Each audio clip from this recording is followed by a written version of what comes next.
Hey readers, it's Mrs. Gummo here again, and I am really looking forward to reading the last chapter in Mr. Putter and Tabby Drop the Ball. But before we do that, I want to ask you a question. Do you think that you could learn something new about someone in your family at home? You know a lot about me, but did you know when I was a kid, I had a pet betta fish named Leonardo? I named him after the Ninja Turtles because he was a little bit green and had a little bit of blue. And Leonardo was my favorite.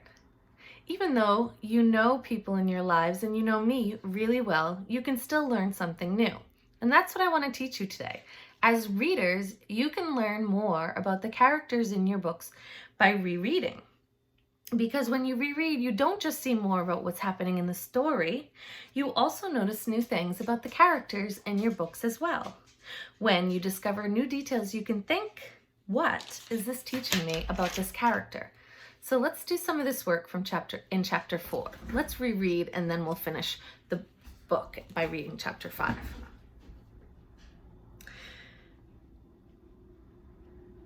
As I'm reading, if you notice something new, give me a thumbs up. Even though I can't see you, it'll be a sign that you're doing that thinking. Chapter 4, Drop the Ball. The Yankee Doodle Dandies were very nice.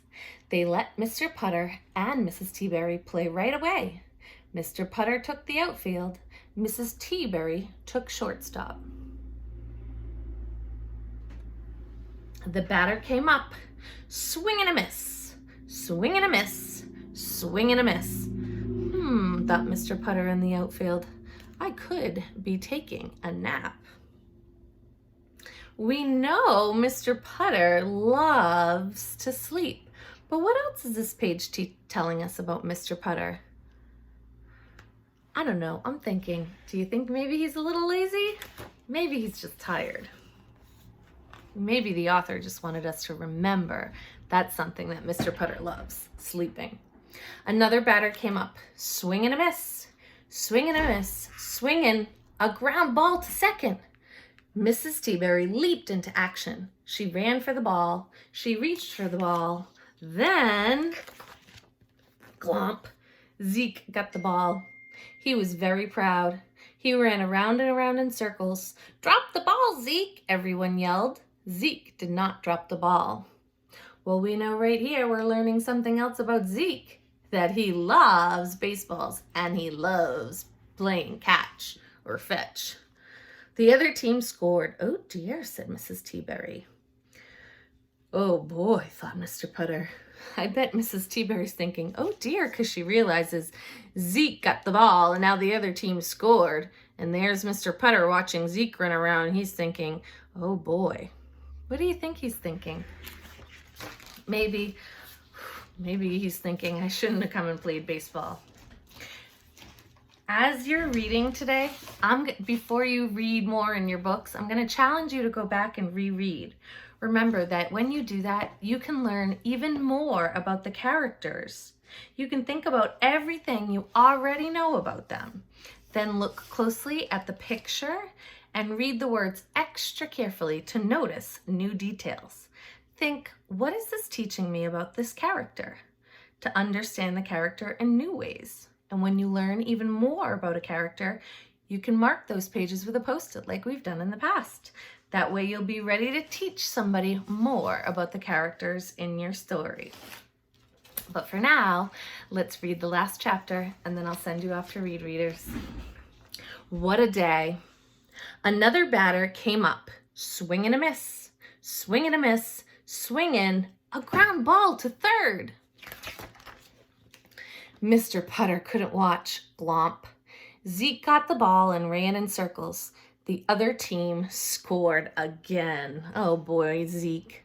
The Yankee Doodle Dandies were not happy. They benched Zeke. Stay, they said.